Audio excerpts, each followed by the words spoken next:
Então, assim, eu queria começar contando para vocês um pouco. Tem um texto do Anísio Teixeira, da década de 50, que eu gosto muito, que ele chama atenção, ele compara a educação com a medicina, dizendo que tanto a educação quanto a medicina não são áreas da ciência, não são ciência, não produzem conhecimento no sentido científico, né? E que seriam arte, e que se tornariam mais científicas a partir do diálogo e da apropriação dos conhecimentos produzidos nas áreas de conhecimento, né? Então, eu gosto de situar isso para dizer por que a gente se apropria da antropologia na educação, né? Então, a gente pensar que a educação é uma arte, né? Que é um saber fazer com as outras ciências. Então, a gente precisa saber fazer com a sociologia, saber fazer com a psicologia, saber fazer com a história, né? E a antropologia, então, a pergunta que a gente se faz é de que maneira a antropologia pode auxiliar o fazer pedagógico. Acho que a pergunta é essa, um pouco assim, né?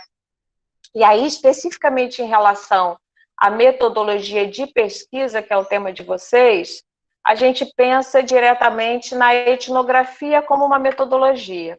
E aí, eu sugeri para vocês um texto da Peirano, né, que diz justamente, não sei se vocês tiveram a oportunidade de ler, mas se não, não tem problema nenhum, ficou assim só um texto como sugestão, provocação, né, que o texto da Marisa Peirano diz justamente que etnografia não é método, né? E aí, o que quer dizer isso? Né? Isso é muito interessante, porque a etnografia é o fazer, não existe antropologia sem etnografia, né? E não existe etnografia sem antropologia. Então, os usos que a pedagogia costuma fazer da etnografia são usos periféricos, inclusive já foram muito criticados, é preciso tomar muito cuidado com isso. Então, o que essa autora chama a atenção é que quando você resolve fazer uma etnografia, quer dizer, o Rodrigo, vamos fazer antes uma retrospectiva, né? Quando ele tratou com vocês os tipos de pesquisa, pesquisa quantitativa, pesquisa qualitativa, né? Entrevista, questionários, enfim, vários métodos de pesquisa. Esses métodos, eles vão ser escolhidos em função da construção do objeto de pesquisa. Isso é a primeira coisa que a gente tem que ter muito claro, né? Então, por exemplo, vocês semana que vem vão estar com a Soraya, né? Então, se eu tenho o seguinte método, se eu tenho o seguinte objeto de pesquisa, eu quero entender como os negros estão representados na universidade, por exemplo, né? Para esse tipo de pergunta, de objeto de pesquisa, a etnografia não serve, né? Para esse tipo de objeto, eu vou ter que recorrer aos dados estatísticos, a dados numéricos e tal. Agora, se eu quiser construir um outro tipo de objeto a partir desse mesmo tema, né? Eu quero, por exemplo, construir o seguinte objeto: como estudantes negros se sentem na universidade, né? Quais são as estratégias, como é que eles lidam, quais são os tipos de sociabilidade que são construídas por essas pessoas na universidade. Aí é um tipo de objeto, esse tipo de objeto é um tipo de objeto que já comportaria uma abordagem etnográfica, né? E, principalmente, quando a gente diz que a etnografia está ligada a uma teoria, indissoluvelmente, que é a teoria antropológica, então a gente precisa também retomar um pouco essa teoria, né? Então, a antropologia é uma área assim, do conhecimento que ela pretende estudar os fenômenos culturais. Ela é um pouco prima da sociologia, né? Só que enquanto a sociologia, o método de pesquisa da sociologia é muito mais são muito mais os métodos quantitativos, né, e que são excelentes para determinados problemas que se tem, para determinados objetos. A antropologia, o olhar dela, a preocupação dela é com os aspectos culturais, né? E aí, isso é bem importante da gente relembrar, né, qual é o conceito de cultura para a antropologia.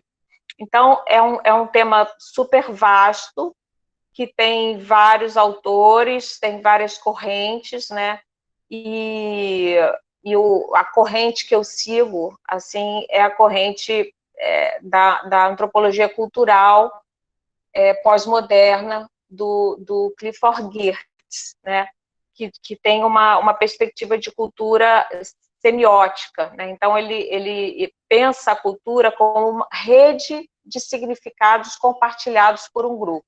Isso pode parecer uma coisa assim um pouco difícil da gente compreender, mas na verdade é muito fácil, né? Se a gente pensa assim, que o sentimento de pertença a um grupo, que é uma coisa muito própria do ser humano, essa necessidade de ter uma pertença, né, ela vai se construir na medida em que o sujeito, o indivíduo, ele se sujeita a determinadas regras de grupo, a determinados códigos, né?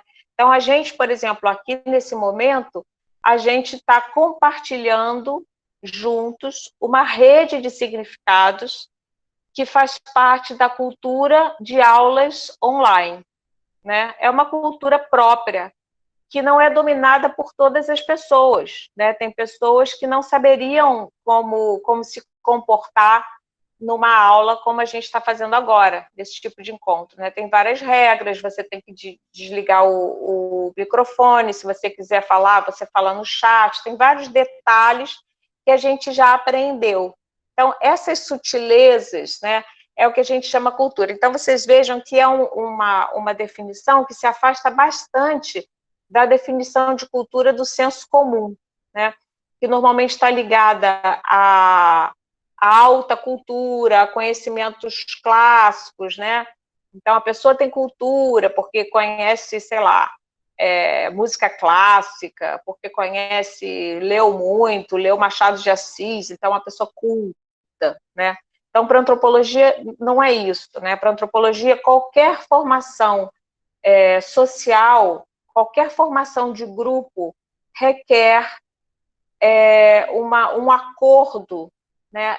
A cultura seria, assim como o instinto para os animais é aquilo que norteia o fazer do animal, quer dizer, o animal sabe o que fazer, por exemplo, uma cadela sabe que tem que comer sua placenta quando o bebê nasce, né? Quando o filhote nasce. Como é que ela sabe isso? Como é que ela sabe como ela deve se comportar? Ela sabe como deve se comportar porque ela é guiada, ela é norteada pelo instinto. Os seres humanos, eles não têm isso, né? Bom, até tem algum nível de instinto, mas o que norteia a gente é a cultura. Então, por exemplo, se a gente fala essa questão do parto, né, que é um fenômeno, em princípio, natural, a gente sabe que na prática ele é completamente cultural, porque tem várias formas de você se submeter a essa experiência do parto, né? Você pode fazer um parto humanizado, você pode fazer um parto em casa com uma doula, você pode fazer um parto de cesariana, porque tem mulheres que optam por isso, né? Porque não acham legal que o corpo se passe por esse processo do parto natural, enfim. Então, e isso faz parte, quando você opta por uma forma de parir ou outra, você está criando um sentimento de pertença a um determinado grupo, que é um grupo cultural, daquelas mulheres que curtem o parto natural, por exemplo, de cócoras, digamos assim, né? Um exemplo, né? Então, a primeira coisa é essa: a gente só deve recorrer aos métodos etnográficos, né, se o nosso objeto de investigação ele estiver construído em torno da questão cultural. Isso é fundamental, né, para a gente ter um bom trabalho etnográfico. né? A Marisa Peirano se queixa bastante, tem vários artigos dela fazendo essa reclamação, que nos anos 80, mais ou menos, a partir dos anos 70, final dos anos 70, houve uma crítica muito grande aos métodos quantitativos, né, e uma onda de métodos qualitativos e, na verdade, um modismo pelos métodos quantitativos, né? E isso é uma bobagem muito grande, porque, como eu estava dizendo, dependendo do que você quer estudar, não faz sentido, não te resolve, é uma ferramenta que não te resolve, né? Então, é importante a gente pensar a metodologia como uma caixa de ferramentas, né? E aí, se eu quero, por exemplo, pregar um prego na parede, eu não vou usar uma chave de fenda, porque não é boa ideia, né? Não vai funcionar. Pode até funcionar, mas vai ser meio tosco o negócio. O trabalho vai ficar meio esquisito. Então, da mesma forma, se eu tenho um parafuso para apertar, eu não vou com martelo, né? Então, dependendo do objeto, a gente vai usar um método ou outro. Então, uma vez que eu tenha construído um objeto de pesquisa, de investigação, que de alguma forma tem a cultura, as relações culturais, a sociabilidade, os códigos, os usos, as representações de um determinado grupo, aí faz sentido eu recorrer aos métodos etnográficos, tá?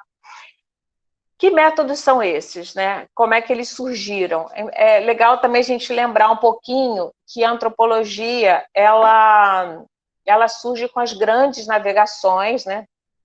Com a expansão marítima do século XVI, e esse confronto dos europeus com o que eles chamavam de Novo Mundo, né? Com esses estrangeiros, esse mundo exótico. Então, a antropologia, ela busca sempre, todo estudo antropológico, ele busca entender algo que é estranho a partir dos próprios termos do outro, né? Tem essa questão da alteridade. Então, isso é muito importante também, você se ver no lugar do outro, se colocar no lugar do outro, tá? Então, a antropologia surge assim, e a gente tem uma fase que a gente chama de antropologia de gabinete, né? Que os navegantes vinham, e a gente poderia até pensar na carta de Pero Vaz de Caminha como um primeiro relato etnográfico, assim, uma descrição densa, né? Dessa relação do viajante com uma terra completamente exótica para eles, né? Se vocês lerem a carta, é um relato muito bonito de se ler, né? A carta de Pero Vaz de Caminha. E aí, esses relatos, então, eles eram passados por viajantes que vinham ao país exótico, digamos assim, e eles levavam esse material bruto, colhiam dados, levavam material bruto para os pesquisadores que estavam nos seus gabinetes, e esses, então, é que iam construir os seus escritos. Depois, o Malinowski é o primeiro sujeito que rompe com isso, e ele próprio, né, vai lá para as Ilhas Tobriand e resolve fazer um mergulho, né? Ele aprende, para começar, ele aprende a língua dos nativos. Então, isso, por exemplo, de aprender a língua dos nativos é uma prática que ficou, que é uma marca da etnografia. Então, se você for fazer essa carta está disponível lá, com certeza. Carta de Pero Vaz de Caminha, muito legal. É bonito porque a gente vê como é uma carta muito etnocêntrica, né, no sentido de que ela enxerga o outro pela falta, né? Então ela diz, eles não têm barba, eles não têm religião, eles não têm, né? Então vê o outro não nos seus próprios termos, mas a partir do seu ponto de vista. A partir do ponto de vista europeu, um índio é alguém que não usa roupa, que não tem barba, que não acredita em Deus, que não é católico, que não tem vergonha. Não precisa ir no site da biblioteca. Ah, bom, não sei, acho que é muito fácil de encontrar a carta. Você bota carta de Pero Vaz de Caminha, é super fácil de encontrar. E acho que tem até pessoas lendo ela também no YouTube, é bem fácil de encontrar. É um texto bem fácil mesmo, é divertido de ler. Bom, então, estava falando do Malinowski, né? E aí o Malinowski, essa coisa de você fazer, de entender a língua do outro, né? Então, por exemplo, se você faz, eu orientei, por exemplo, um trabalho de uma estudante de pedagogia, ó, já achou, uma estudante de pedagogia que fez o TCC dela sobre estudantes, crianças indisciplinadas, né? Então, o que um etnógrafo faz diante de um objeto desses, né? O interesse aí é entender o indisciplinado sob seu próprio ponto de vista, porque a gente poderia, normalmente, as pesquisas fariam o quê? O indisciplinado é indisciplinado porque não tem uma família estruturada, o indisciplinado é indisciplinado porque a mãe não cuida dele, nossa, porque não tem limite, ninguém dá limite para essa criança, enfim, são várias teorias assim. A etnografia, a antropologia, ao contrário, o que ela se propõe a fazer? Ela se propõe a escutar esse outro, no caso, o indisciplinado, que é um outro para a gente, né? É um outro, existe uma alteridade, existe um nós e eles, né? Os indisciplinados são outra gente, né? Então, entender essa outra gente, que a gente continua chamando de nativos, é interessante isso na disciplina, né? Você pode estar estudando prostitutas, pode estar estudando jovens indisciplinados, pode estar estudando jovens traficantes de droga, pode estar estudando professores universitários, pode estar estudando o que seja, a gente continua chamando esses indivíduos que a gente estuda de nativos, né? Que cria essa diferença. Então, a ideia do trabalho dela foi justamente tentar entender, escutar esses estudantes indisciplinados, né? E aí foi uma coisa bárbara, porque ela descobriu coisas surpreendentes, né? Descobriu, por exemplo, que os indisciplinados têm muito orgulho de serem indisciplinados, principalmente porque eles são reconhecidos na escola, eles são conhecidos, eles conquistam uma notoriedade em relação aos outros, né? Aqueles estudantes que não são indisciplinados, que são bonzinhos, em geral ninguém sabe o nome deles, ninguém conhece eles, então os disciplinados se fazem notar, por exemplo, eles têm uma vontade de se fazer notar. Então, esse achado foi engraçado, que saiu em várias entrevistas, ela entrevistou essas crianças indisciplinadas, né? E elas diziam assim, não, aquilo é até muito bobo e tudo, e eu gosto, porque eu chego na escola, todo mundo me conhece pelo nome, né? Todo mundo me chama, e às vezes me chama no microfone da escola, é o máximo da notoriedade, né? Ele é chamado pelo microfone da escola, fulano de tal, pare de, sei lá, quebrar a mesa. Então, é uma maneira dele marcar o nome próprio dele. Então, esse é um tipo de dado de pesquisa que uma pesquisa quantitativa não capta, né? Isso não quer dizer que a pesquisa quantitativa não seja importante, ela é indispensável, né? Ela é indispensável para outros objetos. Por exemplo, se eu quiser saber quanto por cento de crianças numa escola são classificadas como indisciplinadas, né? Por exemplo, isso é um dado muito importante da gente ter, né? A gente saber longitudinalmente, por exemplo, saber ao longo do tempo se o número de indisciplinados tem aumentado ou diminuído, quais são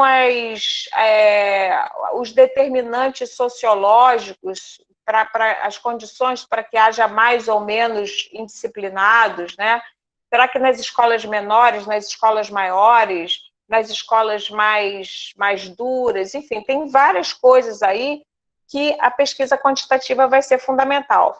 Mas a pesquisa qualitativa, etnográfica, ela traz essa oportunidade que é preciosa, que é de você escutar o outro nos seus próprios termos, tá? Então, a pesquisa etnográfica tem basicamente 3 estratégias fundamentais, né? Que são a observação participante, a entrevista, e dentro da observação participante, a gente tem aquilo que se costuma chamar de declarações espontâneas. Tá? Então, vamos por partes, né?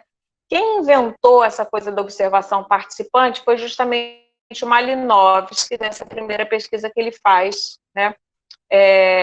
Nas Ilhas Tobriand. E aí, o que ele faz? Ele vai para lá, ele se hospeda, ele monta a barraca dele, né? E fica vivendo entre os nativos por muito tempo, né?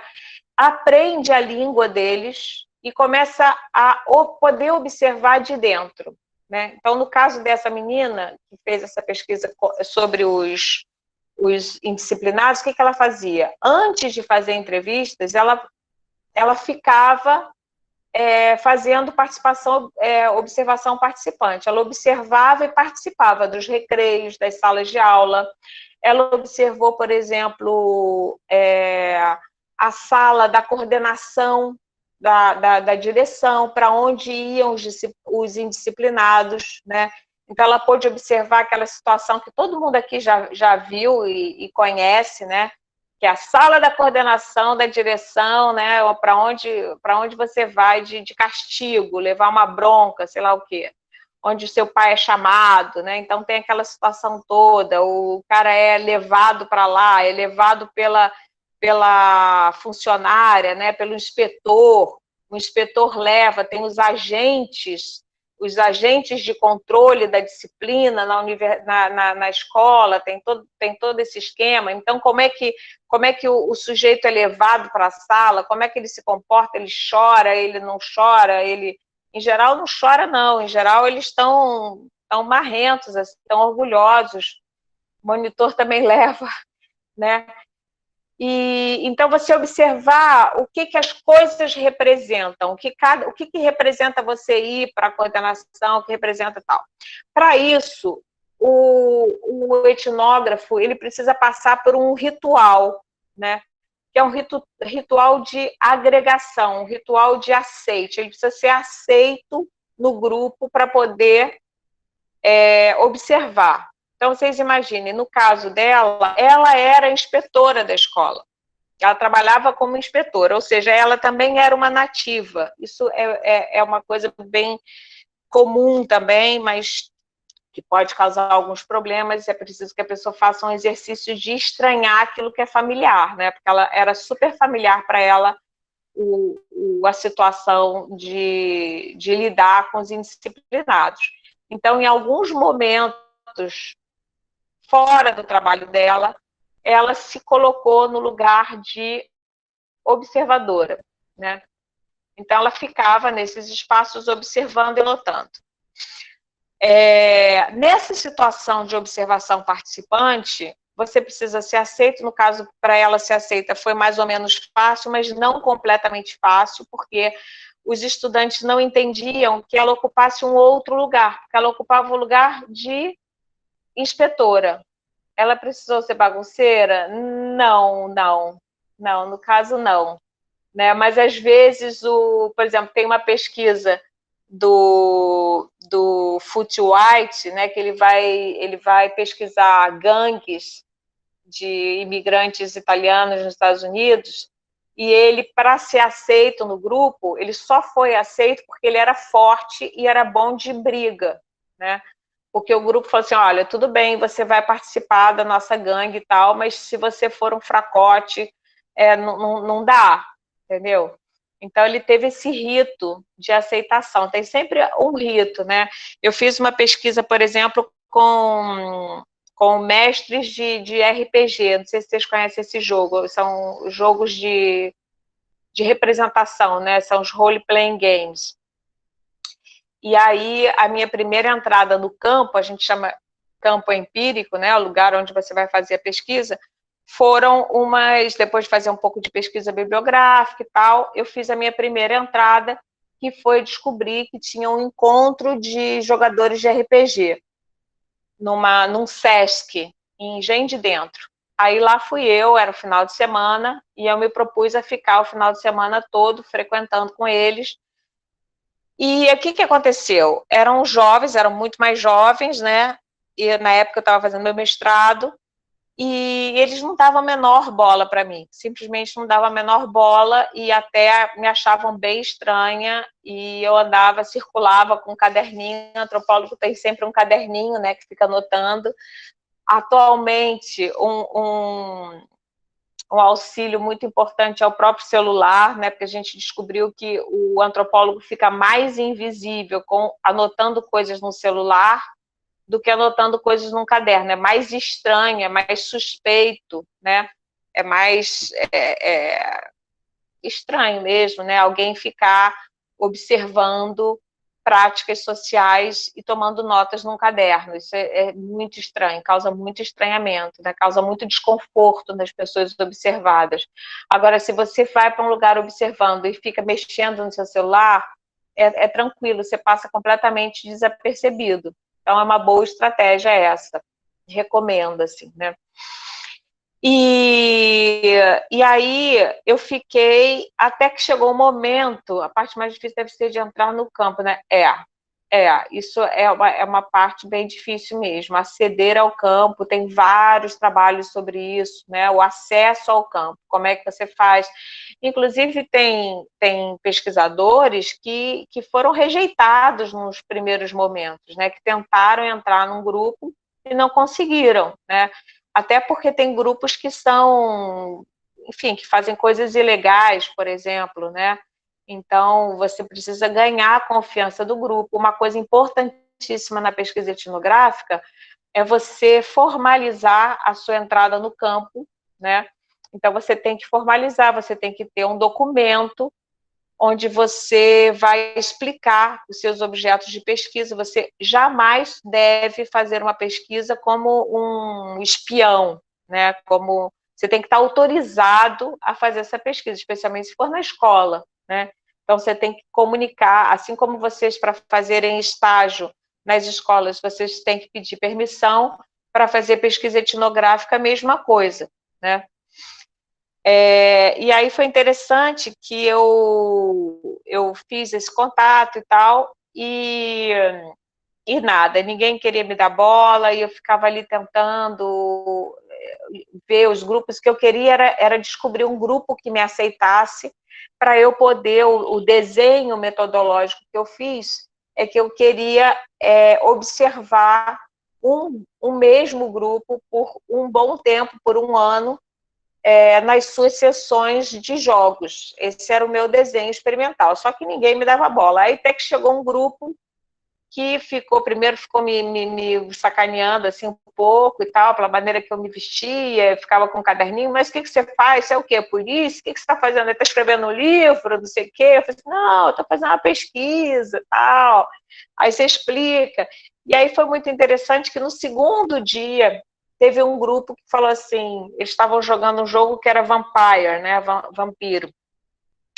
E aí eles falaram assim, não, mas olha só, se você quer pesquisar a gente, você vai ter que jogar.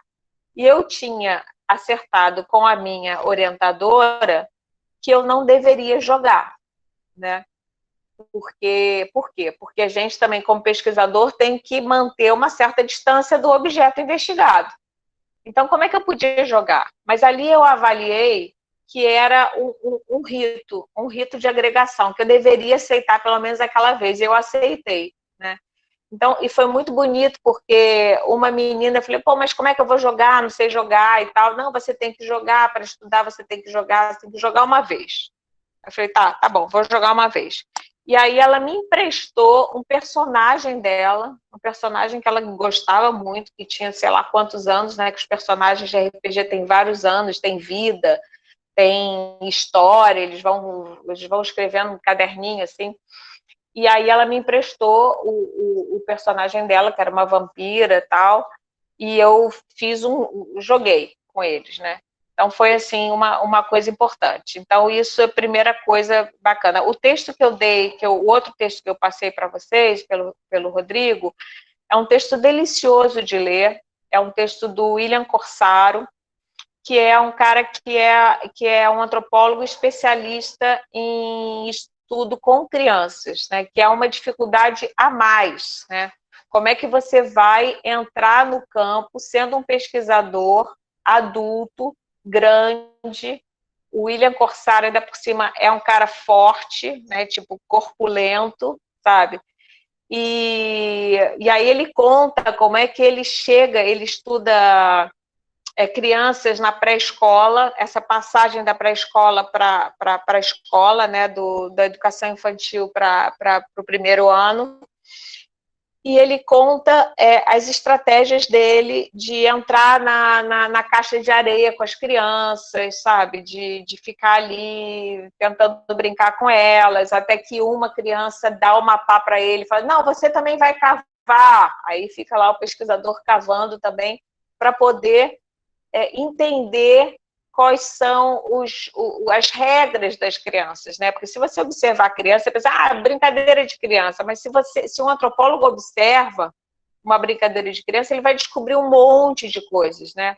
Um monte de relações interessantes, de regras, quem é o chefe, quem é que se submete a quem, quais são as hierarquias, tudo isso tem no jogo, né? Quais são as representações, o que está sendo jogado ali naquele jogo, tá? Então, essa coisa do acesso é importante na observação participante. Depois que você é aceito, então, assim, tem um ritual, né, para você fazer a pesquisa etnográfica. Normalmente são pesquisas que requerem um tempo grande de interação no campo empírico também. Então, se você quer fazer uma pesquisa etnográfica, você precisa de ter tempo, né? Se o seu TCC vai ser um TCC desse tipo, se o seu objeto pede esse tipo de metodologia, é legal você se organizar muito direitinho, com tempo, para você fazer pelo menos, no mínimo, 6 meses de pesquisa. É o que eu recomendaria, assim, de 6 a 1 ano como mínimo, né? Porque tem todo esse tempo para você ir entrando e tal, você não pode chegar e ir fazendo entrevista logo. E aí tem um autor que eu gosto muito, que é um antropólogo brasileiro, que é o Carlos Cardoso de Oliveira, que ele tem que ser depois da graduação. Não, acho que dá para se organizar, se você organizar direitinho, porque no nosso currículo vocês têm 2 anos para fazer a monografia, né?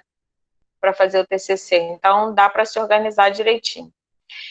E esse antropólogo, ele fala que o ofício, são 4 TCCs, exatamente, o ofício do antropólogo consiste em ver, ouvir e escrever, né?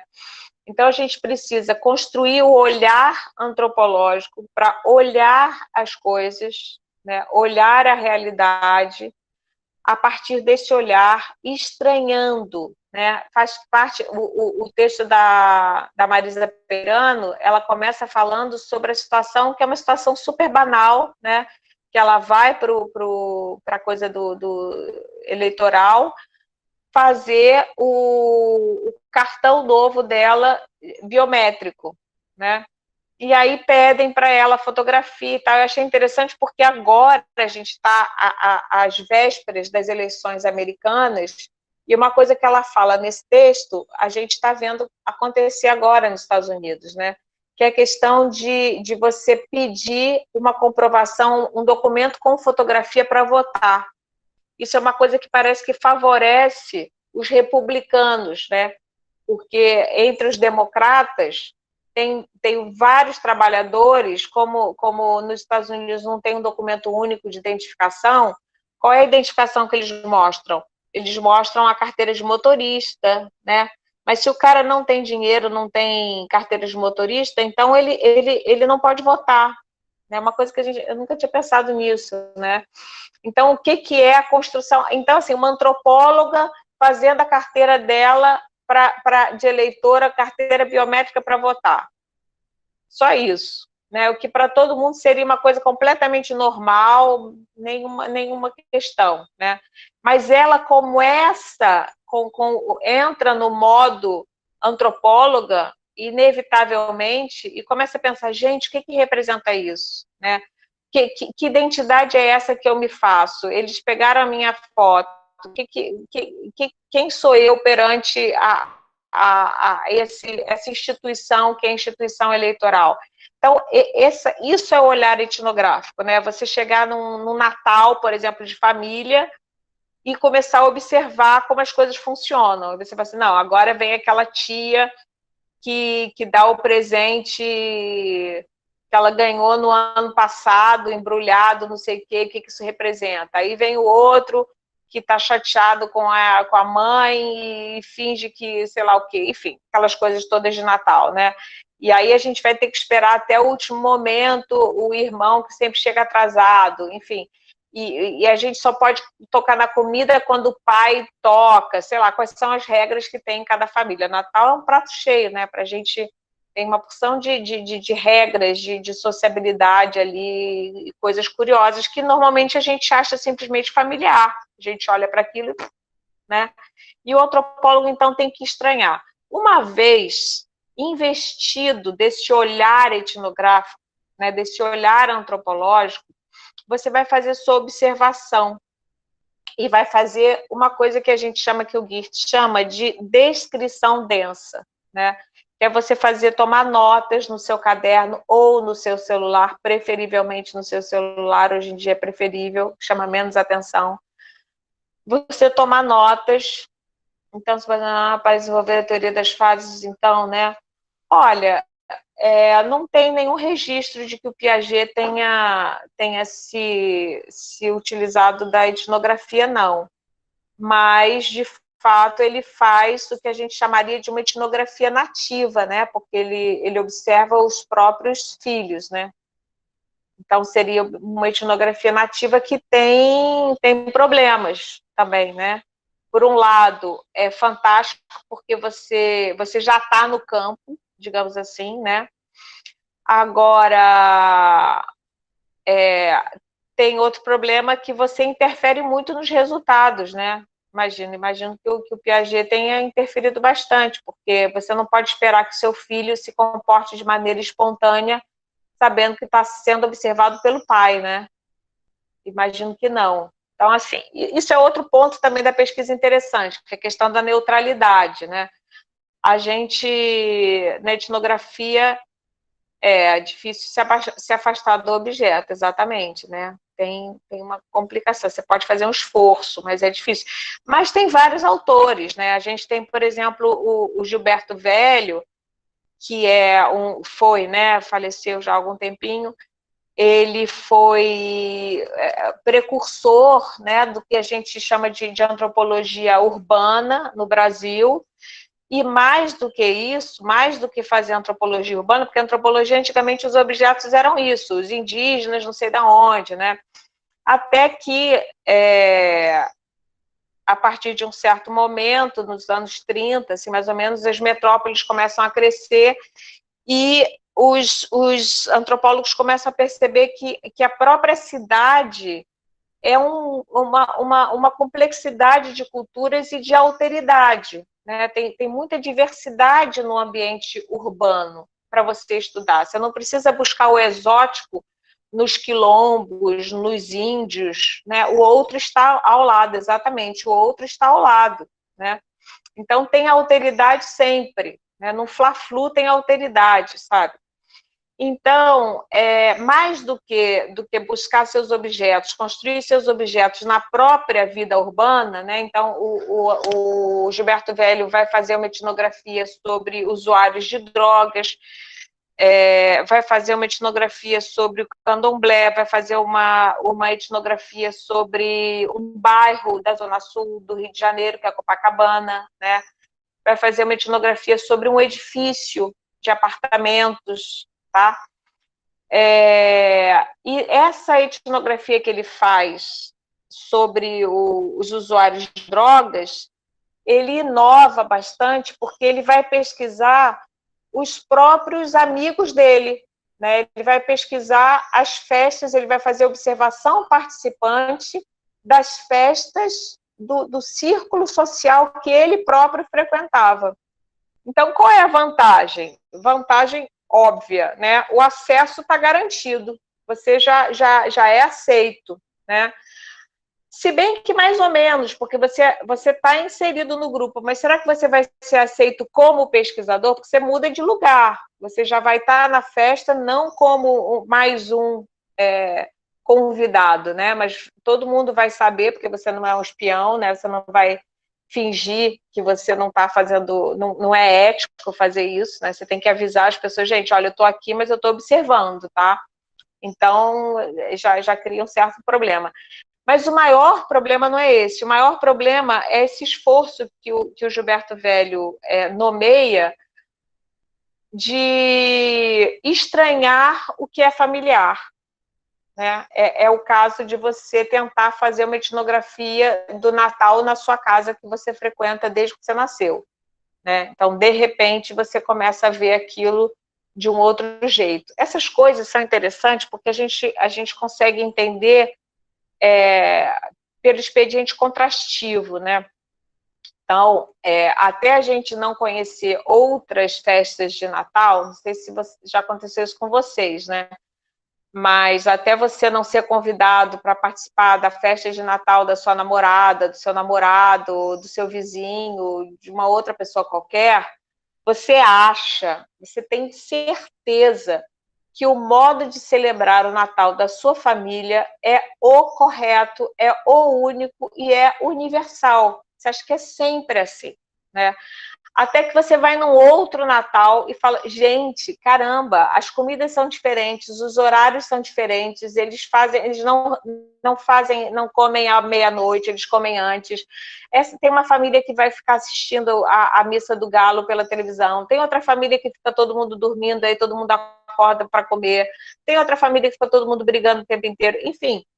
Tem acordos diferentes, tem possibilidades diferentes. Eu gosto muito dessa palavra, alteridade. Essa palavra, em português, a gente poderia chamar de outredade, né? Porque alter é outro, em latim, né? E alter, também essa raiz, ela também serve para fazer a palavra alterar-se, alterar. Então, a gente é alterado pelo outro, né? O outro nos dá alternativas. A gente começa a perceber que, além do modo de eu celebrar, da minha família celebrar o Natal, existem outras alternativas possíveis, né? Além do modo de eu viver o meu casamento, sei lá, monogâmico, heterossexual, digamos, né? Eu posso descobrir que tem outras formas de viver o casamento, um casamento aberto, um casamento, sei lá como, né? Tem milhões de formas, não existem universais, né? Então, isso é outra coisa da antropologia também interessante. Para vocês terem uma ideia, os antropólogos são tão vidrados, né, no particular, no singular, que em 1950, acho que é de 52, né, que a ONU faz a Carta dos Direitos Humanos, é isso, 52, Rodrigo? Por aí, eu acho, né?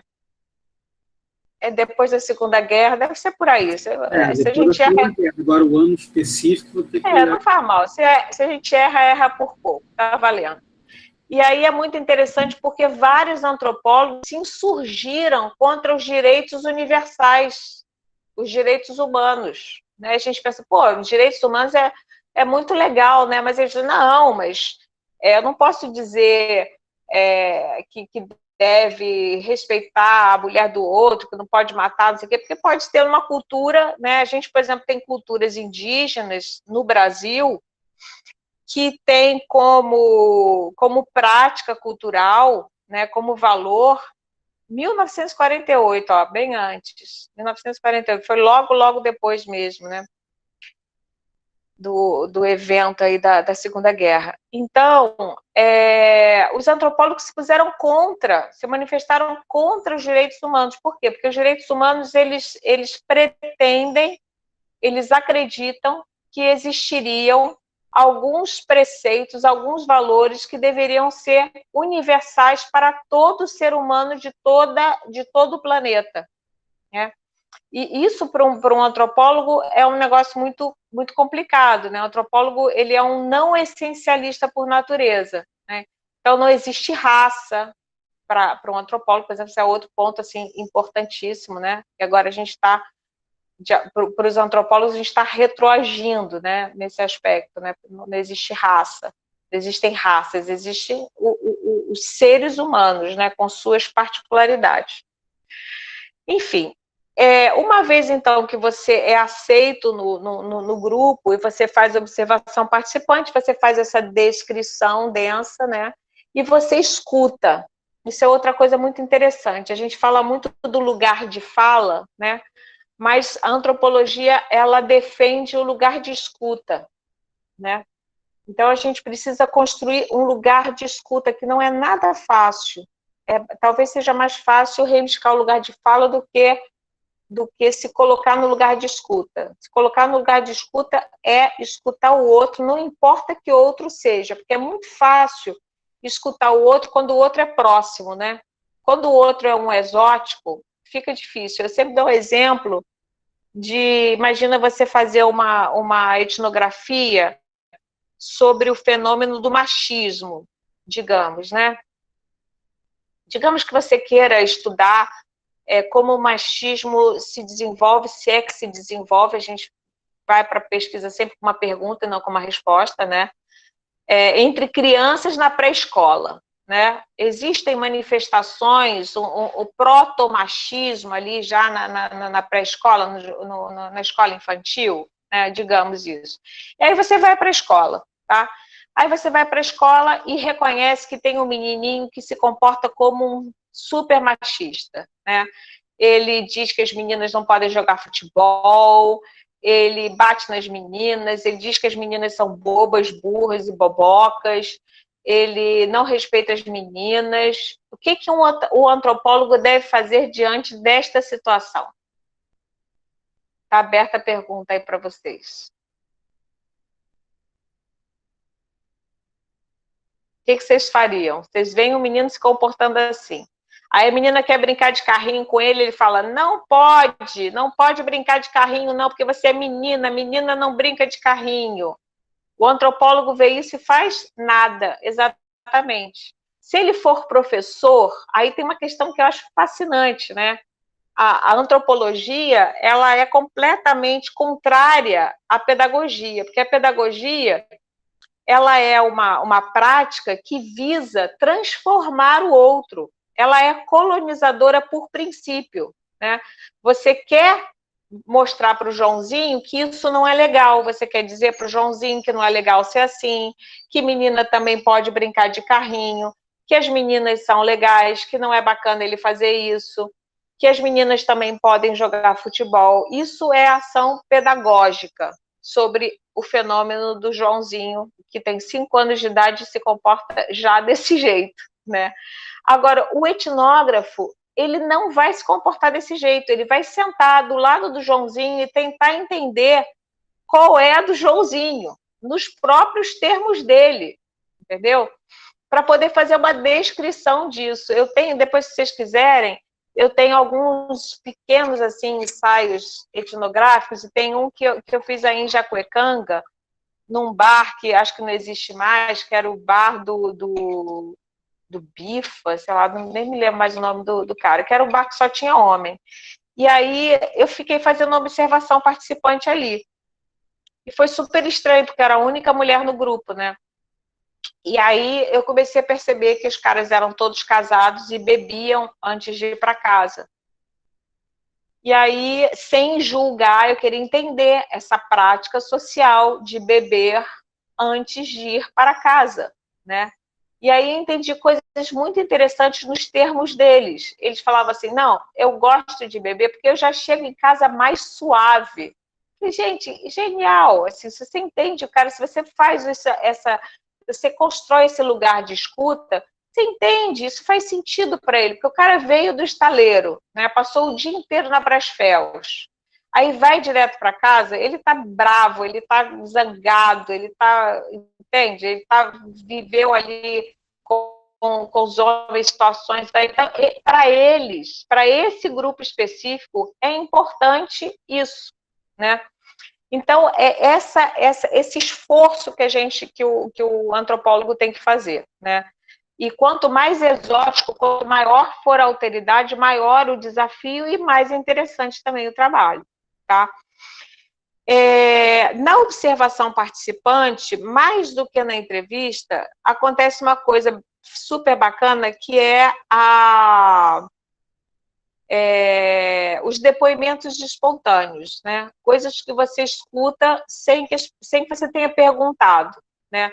Na medida em que você cria que você foi aceito pelo grupo, você foi totalmente aceito, está totalmente nunca é, né? Mas você está razoavelmente integrado, né? É normal as pessoas soltarem coisas, vão soltando coisas que elas não falariam, né? Então, exemplo que eu vou dar.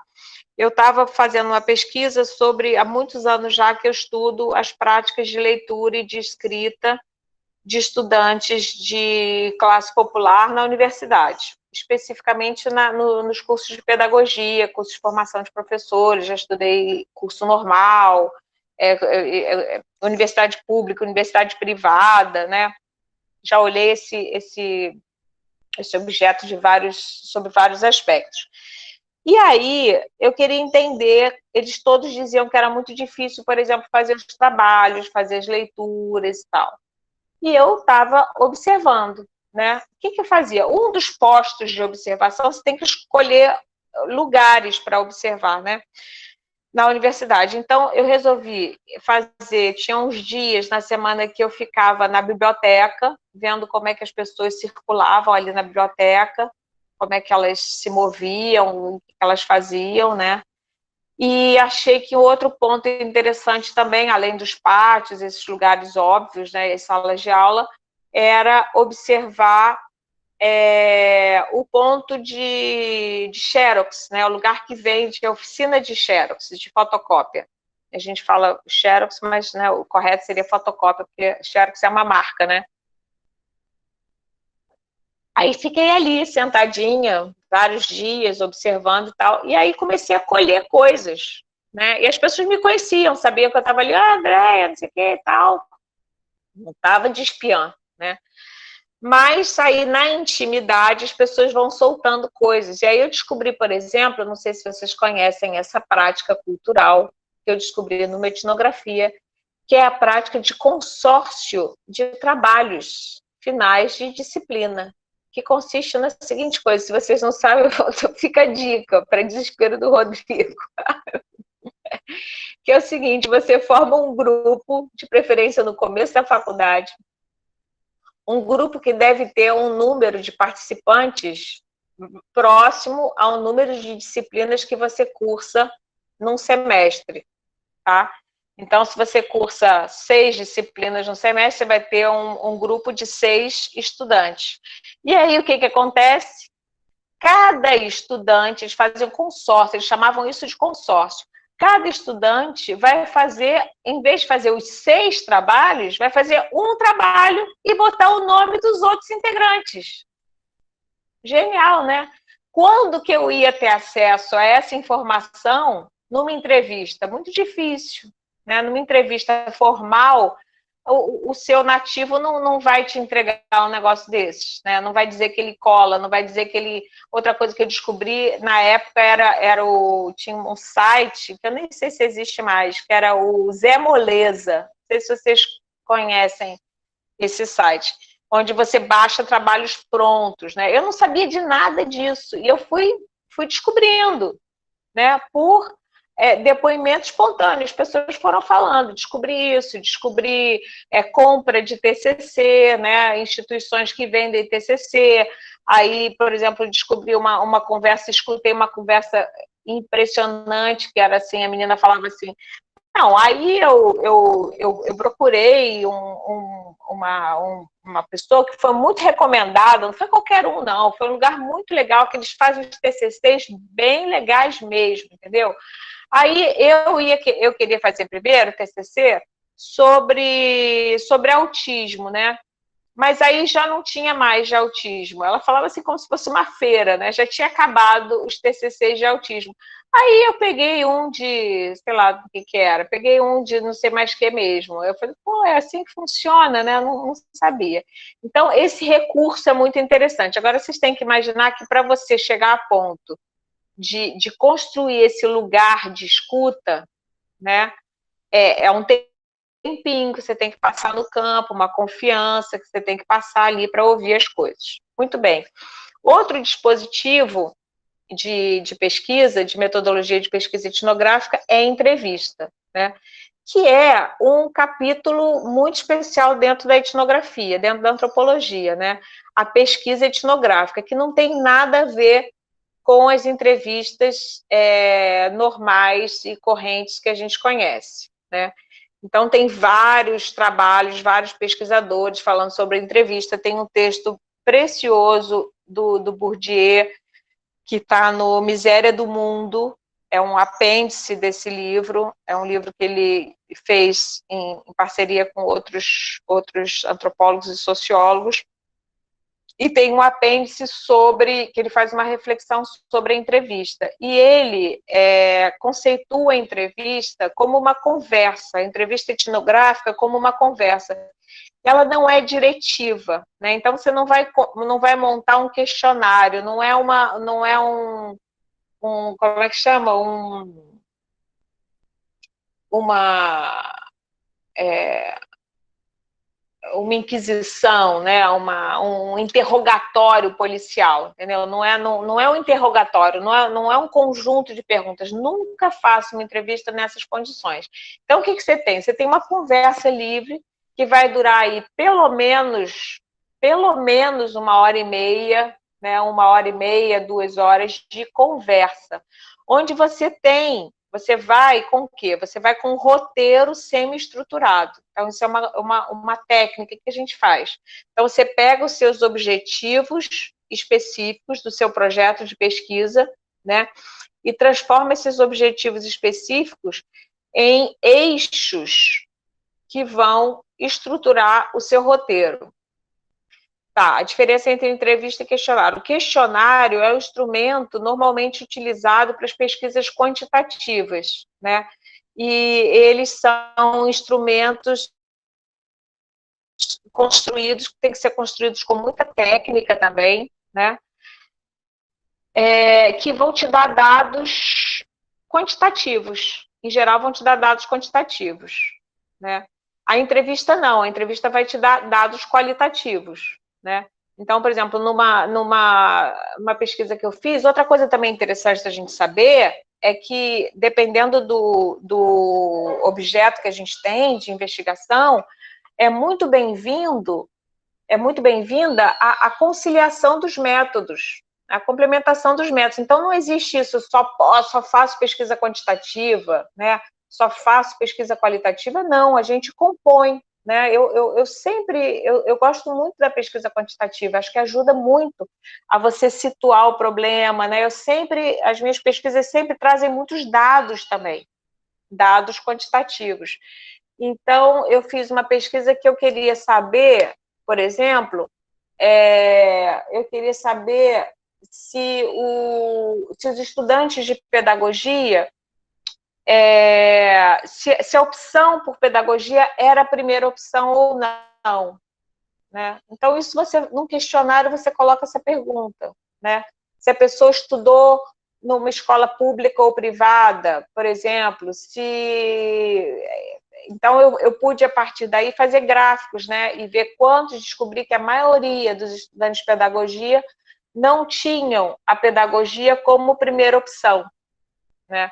Em geral, eles queriam fazer outros cursos, alguns já tinham feito outras tentativas antes, e aí acabavam fazendo pedagogia. Mas, ao mesmo tempo, olha só que interessante, isso é o que aparecia no questionário, porque é um dado objetivo, né? Mas na entrevista saía outra coisa, saía a vocação, né? A pessoa dizia que escolheu pedagogia porque era vocacionada para aquilo, quantitativa e qualitativa. Então, as pesquisas quantitativas, elas trazem números, né? Basicamente, né? Trazem dados que podem ser comparados, que podem ser tratados pela estatística, né? É uma ciência, então são importantes, você tem que tratar eles com muito cuidado, né? para você poder analisar esses dados. Exige um outro tratamento de dados, né? Os dados produzidos pela pesquisa qualitativa são dados que vão te dar motivações, vão te dar... são dados qualitativos, né? Então, por que a pessoa escolhe fazer pedagogia, por exemplo? Essa é uma pergunta que o método quantitativo também busca estabelecer relações de causalidade, exatamente, né? Relações, a gente nas pesquisas qualitativas você busca isso. Então, nas entrevistas, saía essa coisa de que a pessoa queria fazer pedagogia porque era vocacionada. Uma coisa que saía muito nas entrevistas é porque desde pequena gostava de brincar com as bonecas de escolinha. Isso eu ouvi muitas e muitas vezes. Só que poder contrastar os dados da pesquisa qualitativa com os dados da pesquisa quantitativa, você poderia pensar assim, mas então tem um erro aqui, alguém está mentindo. Não se trata de mentir, não existe isso, não existe mentira, né? Não existe essa posição moral, se está mentindo, se está dizendo a verdade. Existe que para certa situação é conveniente dizer uma coisa e para outra situação é conveniente dizer outra. Então, é a mesma coisa. Como é que a gente pode interpretar esses dados? A gente pode interpretar que é vergonhoso para a pessoa reconhecer que a pedagogia não é a primeira opção. Isso já é um dado de pesquisa interessante. Tem uma pesquisa do Harold Becker, que fez uma das pesquisas dele muito, muito famosas, que foi sobre estudantes de medicina. Ele comparava dois métodos qualitativos, mas entrevista individual com grupos focais, que é um outro método de entrevista também que é bem interessante. Você faz um grupo e faz aquela entrevista coletiva com determinado grupo. Dependendo do seu objeto, isso é interessante. E aí, o que ele observou? Ele observou que, em grupo, os estudantes de medicina falavam muito mal da instituição, da faculdade de medicina. Diziam que era uma droga, que era uma zorra, que eles falavam mal, depreciavam a faculdade de medicina, né? Mas nas entrevistas individuais, eles diziam que sentiam muito orgulho de estar ali, sentiam muito orgulho, que aquilo era coisa maravilhosa para eles, que os pais estavam orgulhosíssimos, tinham feito uma festa incrível, entendeu? Mas eles tinham vergonha de dizer isso, porque socialmente, culturalmente, se construiu isso, né? Então, isso é um dado. Você não vai dizer que o outro estava mentindo, então qual é a verdade? Não existe isso, tá?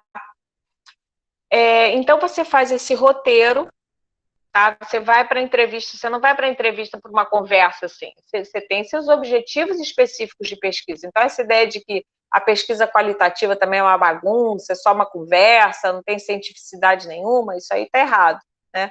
Então, você vai com o seu roteiro, só que ela não é diretiva, você não faz exatamente perguntas, e às vezes você pode ficar várias horas conversando e não chegar àqueles pontos que você queria, né? E azar, não aconteceu, né?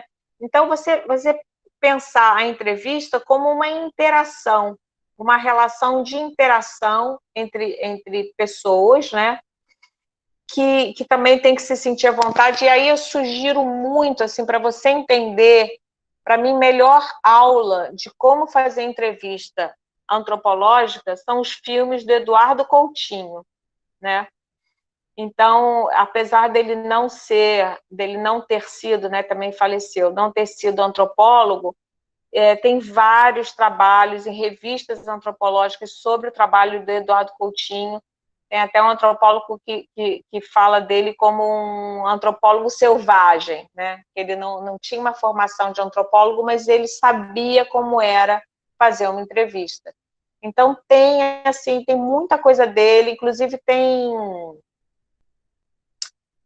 entrevistas, pessoas entrevistando ele, falando sobre entrevista, que é bárbaro. Isso está no YouTube, assim, se vocês colocarem Eduardo Coutinho em entrevista sobre entrevista, né, sei lá, você vai achar, tem muita coisa dele, né?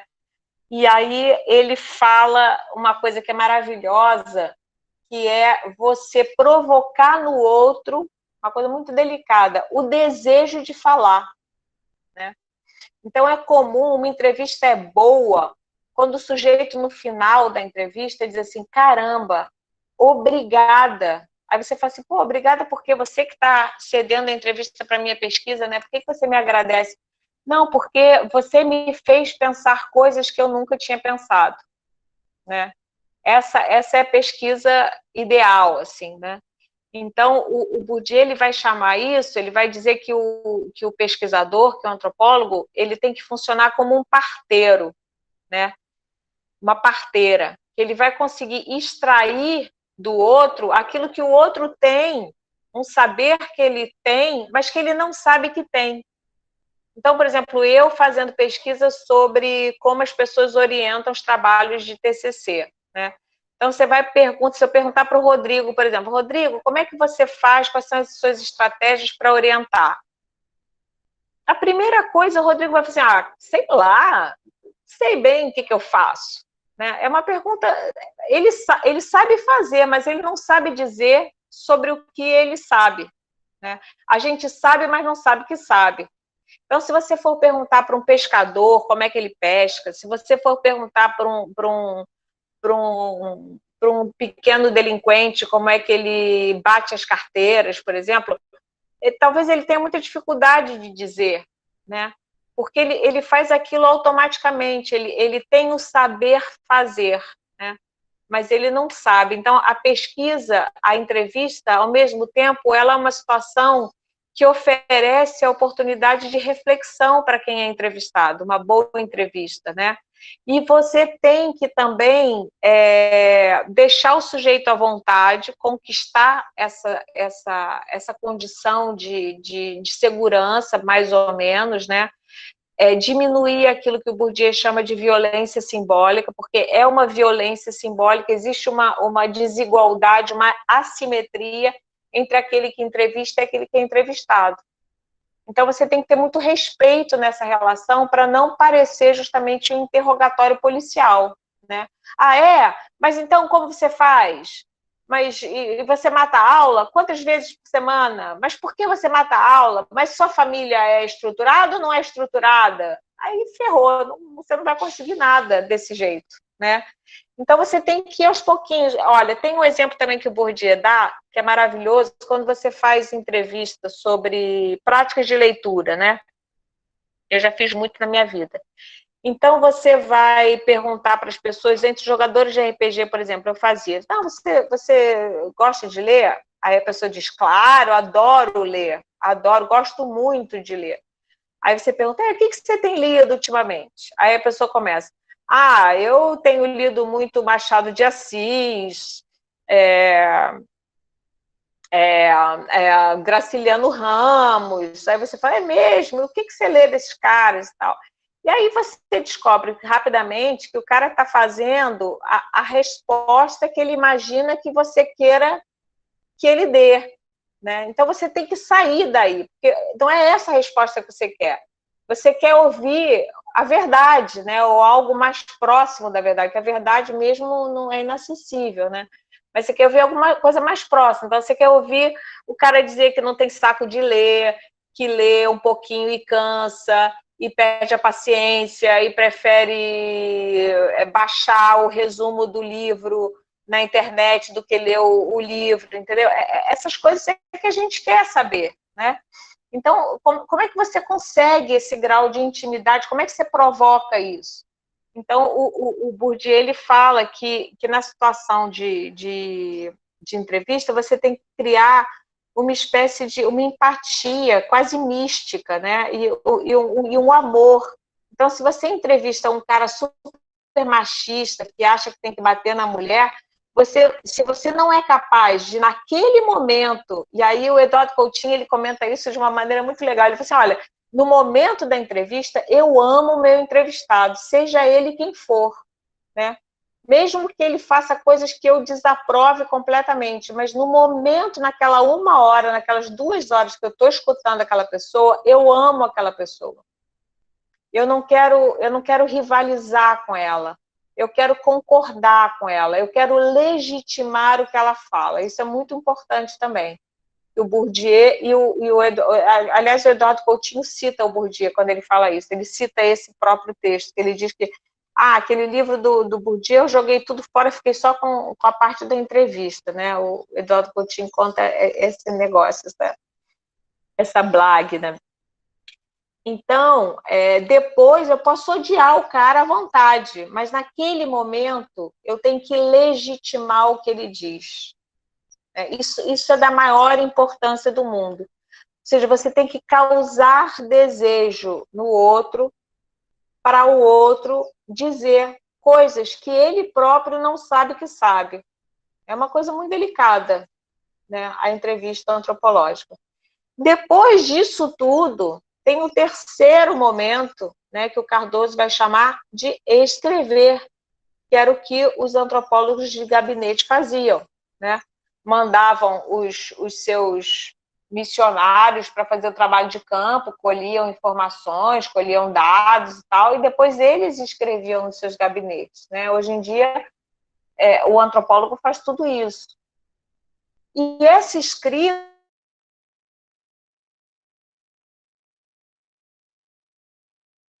numa ilha, ou num grupo, ou numa escola, ou entre o mundo de jogadores de RPG, depois você vai chegar um momento que você vai voltar para a sua casa, ou para o seu gabinete de estudo, né, na universidade, se você tem uma universidade que tem um gabinete, e aí você vai sentar ali no seu computador, com seus livros, você vai rever a teoria. Isso é uma pesquisa etnográfica, uma pesquisa antropológica, né? É uma pesquisa que você não pode usar só as técnicas etnográficas sem usar a teoria antropológica. Isso é fundamental, né? Senão você não está fazendo etnografia, você está fazendo uma outra coisa qualquer, né? Então, tem muita gente que acha que por fazer entrevista você está fazendo etnografia. Não, né? Tem essa pesquisa, essa forma específica de fazer etnografia, e depois tem o relato etnográfico, que também é um gênero próprio, que tem características próprias, né?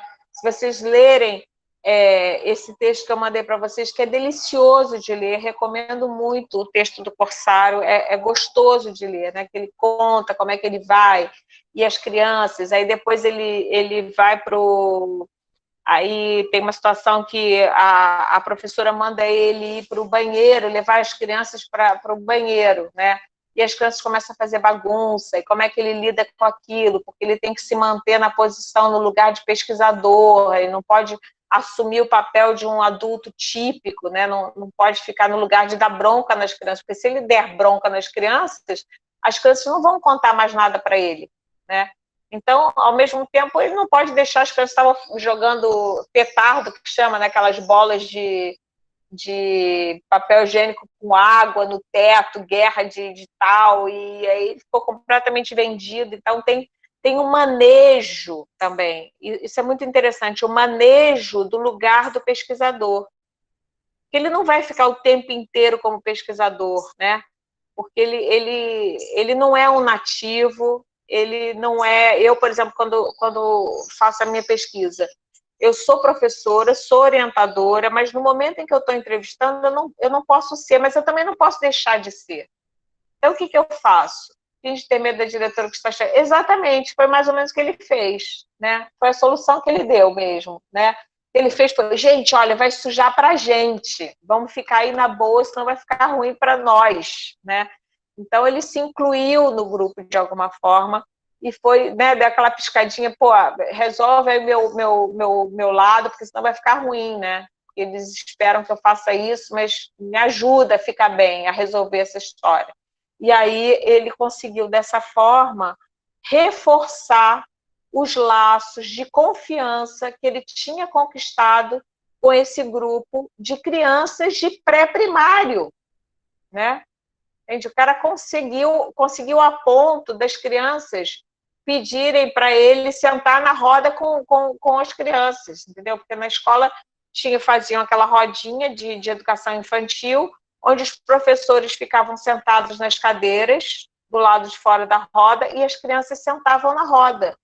E as crianças faziam questão que o corsário, né, eles chamavam ele de Grande Bill, vem cá, Grande Bill, senta aqui com a gente, né? E aí sentava, o William Corsário, grandão lá, sentava na roda do lado das crianças, era o único adulto que tinha esse privilégio, porque ele era reconhecido como um de nós, né? Essa coisa do um de nós. Gente, acho que eu já falei demais, né? Não sei, vou dar uma paradinha aí e abrir para perguntas.